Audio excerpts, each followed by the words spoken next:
Hello again, everyone. I'm Annetta, and tonight I'm going to talk to you about the Lotto skulls of Italy, or how to turn purgatorial skulls into money with this one weird trick. So to start, some universal experience. Dreams are weird. I've always been a very vivid dreamer, a lucid dreamer even. I can sometimes control what I do and where I go and what I see in my dreams. I often dream of vast labyrinthine buildings full of winding hallways and mysterious rooms. I've had dreams of flying, soaring like a balloon over the landscape. I've dreamt of pulling out my own teeth more than once. And I've had that dream so common to most of us when we are growing up of being at school or at work and suddenly finding out that we have no pants. I once had a very special dream in which my maternal grandmother, who died when I was relatively young, picked up a child version of me and held me close with my face in her hair.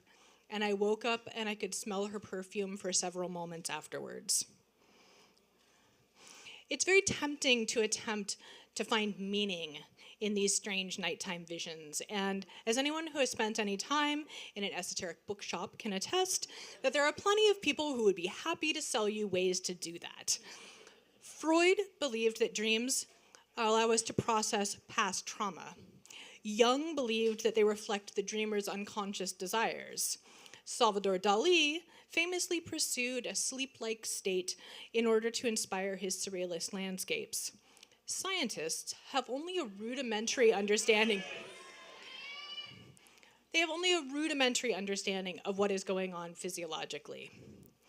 But the question that I would like to ask tonight is, what if our dreams are not merely misfiring electrical signals, processing past experiences, and producing mostly pleasant nonsense? What if it's communication from the dead? And furthermore, what if that communication could help us win the lottery?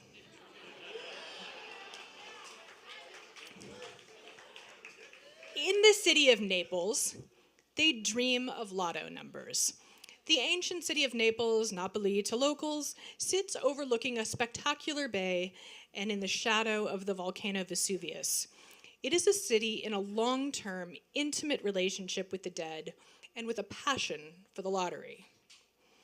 It is perhaps not terribly surprising that Neapolitans are closer than most to the dead, living as they do in the shadow of a volcano. But between volcanic eruptions, famine, and war, Naples has also survived centuries of plague. The 1656 plague in Naples was particularly terrible. It claimed as much as 50% of the population, or 1,250,000 residents of the Kingdom of Naples. In this time of crisis and survival, there wasn't enough time to bury the dead, or enough space for the bodies. Naples is also a city that sits atop gaping open spaces, ancient tunnels and quarries dug into the soft, tough stone formed from volcanic ash. As a building material, it is easily cut, yet strong, and was used to build the ancient city of Neapolis, where Naples is now. These quarries date back at least as far as the ancient Greeks in the 4th century BC, and were used by the Romans as aqueducts. This image shows the Bourbon tunnels dug to connect the royal palace to the military barracks in the 1600s. You can see cars and scooters inside that enormous space. Today, the network of tunnels and cisterns and underground open spaces covers an estimated 280 miles under the modern city of Naples, which has caused some problems. If you Google sinkholes in Naples, you could fill an entire slideshow. So these subterranean spaces came in handy during times of mass casualty, like the plague of 1656. The victims of the plagues were thrown here, into the Fontanel caves. These caves are enormous, with 3 very large tunnels. The ceilings are between 30 and 45 feet in height. Plenty of room for every body. It's not even a pun, it's like just straight. From that point forward, whenever tragedy struck, more bodies went into the cave. Over the centuries, the bodies in the cave became skeletons in a cave, jumbled in piles, and they lay where they were thrown, disorganized in a heap. But then in 1872, Father Gaetano Babardi organized a project of bringing order to the chaos, and together with a small army of local women, the bones were sorted and stacked, like with like, tibia with tibia, skull with skull. Out of this housekeeping project sprang a strange new relationship, a bond between the workers and the skeletal remains. As they cleaned and sorted and stacked, they connected. They chose favorite skulls, they named them, and they began to talk to the dead. Surprisingly, the church was mostly cool with this. Loophole. Because these souls were in purgatory, because they had not had the opportunity to have a proper Catholic burial when they passed away, in the madness of the plague times. And in the 1780s, a Neapolitan priest had expanded on the church's understanding of purgatory and specifically outlined ways in which the living could pray on behalf of the dead, in exchange for which those souls might be able to offer some assistance to those who prayed for them. Which opened the door to a very specific kind of quid pro quo arrangement with the dead, in which these new caretakers would pray for the souls associated with certain skulls, and in exchange, the skulls were expected to lend a hand in the material world with luck and good fortune, but in particular, winning lotto numbers. So how exactly do the dead give you winning lottery numbers? I'm so glad you asked. It is a tit-for-tat arrangement.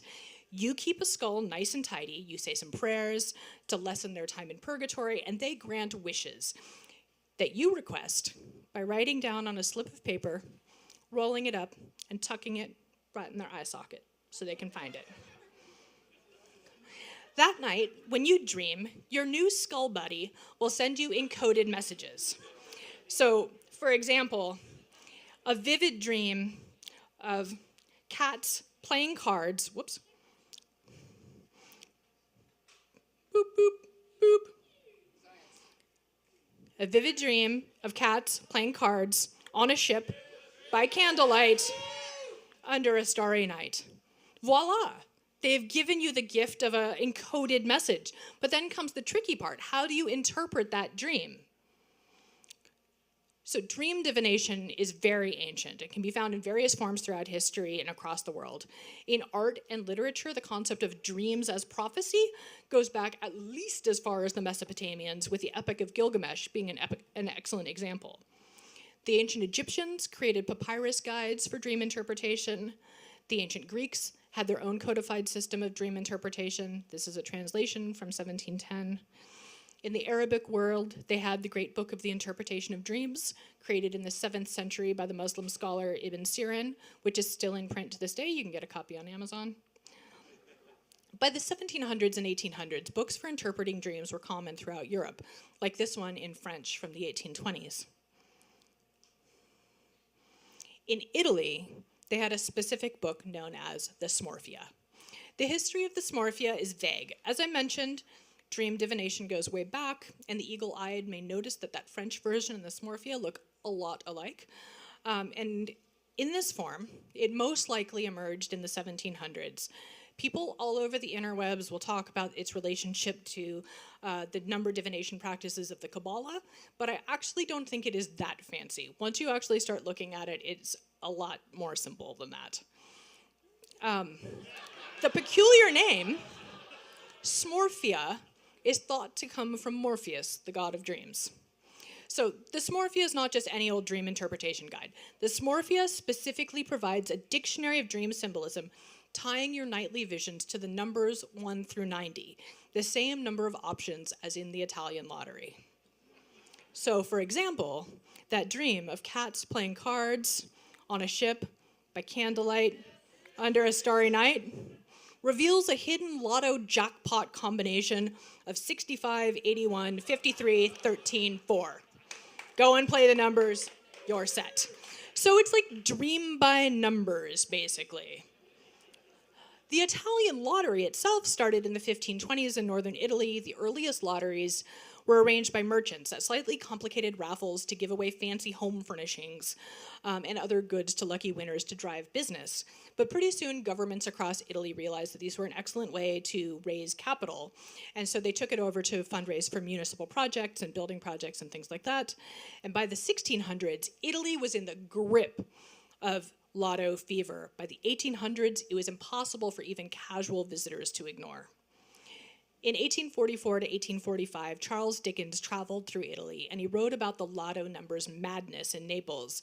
He described a man thrown from a horse being asked as he lay dying, "If you have one gasp of breath left, mention your age, for heaven's sake, that I may play the number in the lottery." But honestly, they didn't actually need his age, because that situation itself can be translated to Lotto numbers. Because accident is 24, road is 2, horse is 68, dying person is 49, and breath is 43. In 1884, the journalist Matilda Sorrell wrote about the ways in which the Naples lottery acted as a vessel for hopes of sudden fortune amongst the poor. She wrote, "The lottery is the great dream that consoles the Neapolitan imagination. It is the obsession of those overheated minds. It is the great happy vision that appeases the oppressed. It is the immense hallucination that overcomes all souls." This tradition carried on into the 20th century and into World War II. Before doing this research, I did not know how horrifically the Allies bombed Naples in World War II. The city was hit with approximately 200 air raids between 1940 and 1944, killing an estimated 20 to 25,000 people. In 1943, there were 5 solid months of daily bombings. During those raids, the people of Naples sheltered underground, often in the network of caverns and passageways and the old stone quarries, including the Fontanel caves. So this must have been an extraordinary experience, waiting out death from the sky with the dead underground. Eventually the bombing ended, but Lotto madness endured. And as the city rebuilt, the communication with the dead was even more frenzied. This caretaking of the skulls in the Fontanel cemetery is considered one example of what has been frequently described as the Neapolitan cult of death, which sounds like a nicely sorted phrase to use to sell newspaper stories, which it absolutely is, but it also has some truth to it, because the Neapolitan relationship with the dead goes beyond one cave, one set of skulls. There's other examples of prayers for purgatorial skulls. There's even a church dedicated specifically to these trapped souls. And there's also a very strong connection to the relics of Catholic martyrs, specifically the peculiar tradition of the annual liquefaction of the blood of San Gennaro. 3 times a year in Naples, the sacred blood of San Gennaro liquefies in front of thousands of faithful onlookers. Incredibly, this has been reportedly been going on since 1389. It's almost like a Groundhog's Day situation. If the blood liquefies quickly, it bodes well for the coming year. If it is slow to liquefy, watch out, bad year coming. So you'll all be happy to know that the blood liquefied not once, but 3 times in 2022, in May, September, and December. The blood is stored in a very fancy silver and glass hand shaker, sealed inside 2 ampules. And for most of the year, it is dried and crusty, as one would expect blood from a guy that died in allegedly the 4th century. But on special occasions, and sometimes when the Pope visits, the crusty old blood reliquefies, which brings me to a very big rabbit hole that I went down.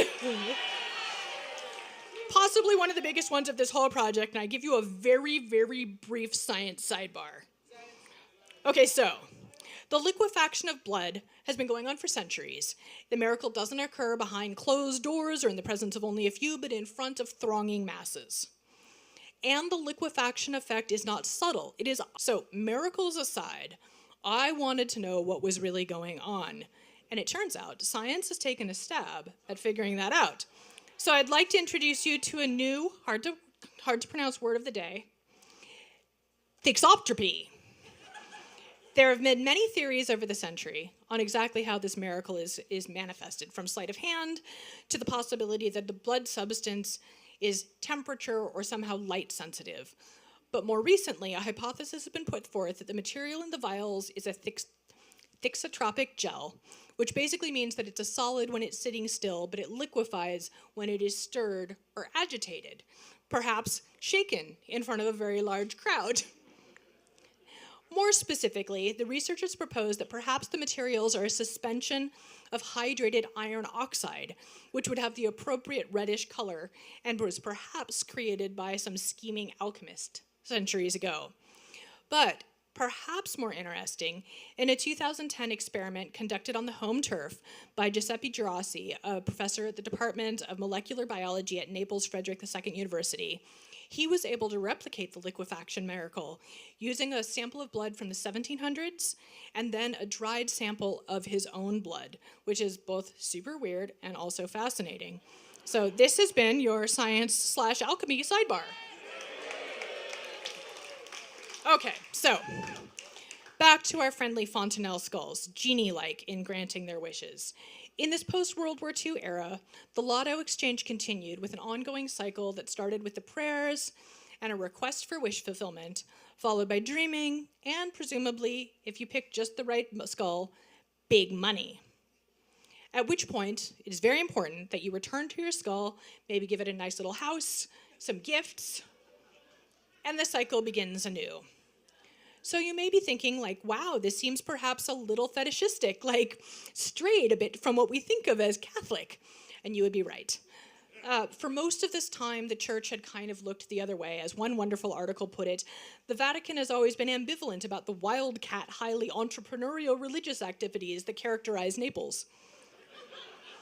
But finally, too much got to be too much, and like all good things, too good to be true, it had to come to an end.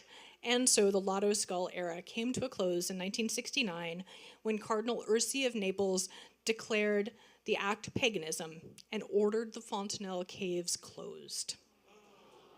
So once again, the dead of the Fontanel were abandoned, the caves remained closed and off limits for 4 decades. Neapolitans were on their own to manifest their own lucky lottery numbers. But as it turns out, the people of Naples still loved their skulls. And after staging protests, the caves were restored and shored up and reopened to the public in 2010. So, if you're planning a trip, you can find them behind what I would like to graciously call these unassuming gates. You can see the cave poking out right there. This is what they look like inside. So once again, you can walk amongst the dead, and maybe if you're so inclined, you can pick a favorite and make a little tit-for-tat deal in exchange for lucky dreams. I first wrote about these skulls a decade ago, and in revisiting this story, I was surprised to find ossuary caves. But I think what it comes down to is that this close presence and a relationship with the dead has always served to remind you that you're alive. How many times have all of us seen someone post a memorial and say, "Hug the ones you love, you never know how much time you have left." And so I invite you to seize the day. Hug your loved ones, maybe right now next to you tonight. Remember those who came before you, and may you dream the luckiest of dreams. Cheers.